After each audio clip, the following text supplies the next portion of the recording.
Yang ni table saw yang pakai blade 10 inci dari Homai. Table saw ni padu. Dia pakai blade yang besar, power yang tinggi dan saiz meja yang sangat besar. Maksimum yang dia boleh potong tinggi 90mm.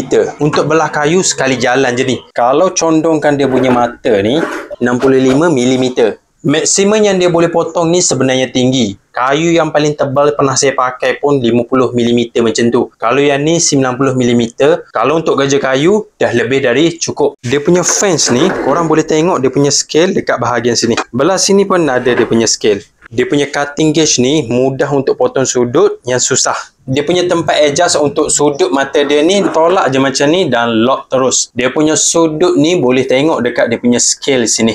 Yang ni handle untuk adjust mata naik dan turun. Sebelah sini switch untuk on off. Belah kanan mesin ni korang boleh simpan. Yang ni push stick. Untuk tolak kayu wajib pakai benda ni. Dia lebih selamat. Dan belah sini tempat untuk simpan blade spare. Ada tempat khas macam ni baru tak hilang. Kalau belah sini tempat untuk letak spanner dan tempat untuk gulung wire. Fence dia ni kalau tak nak guna letak je dekat sini. Gauge ni pun sama, boleh letak dekat belakang sini. Mesin ni sebenarnya sangatlah praktikal. Semua barang dia ni ada rumah dia masing-masing. Lepas guna mudah simpan je macam tu. Mesin table saw ni sebenarnya bahaya. Jadi dia ada banyak fungsi keselamatan. Yang pertama, dia punya blade cover ni. Cover ni akan lindung blade ni.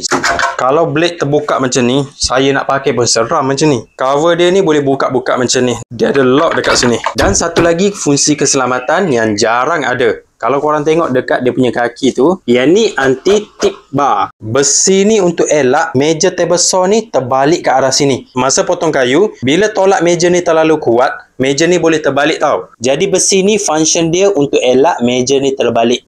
Walaupun mesin ni besar, tapi dia datang dengan kotak yang kecil macam ni. Korang tinggal pasang je semua. Kaki dia ni semua dah siap ada. Pasang je kaki, letak table saw, boleh terus guna. Tak perlu dah nak buat meja untuk letak table saw ni. Yang ni complete set, terus boleh guna.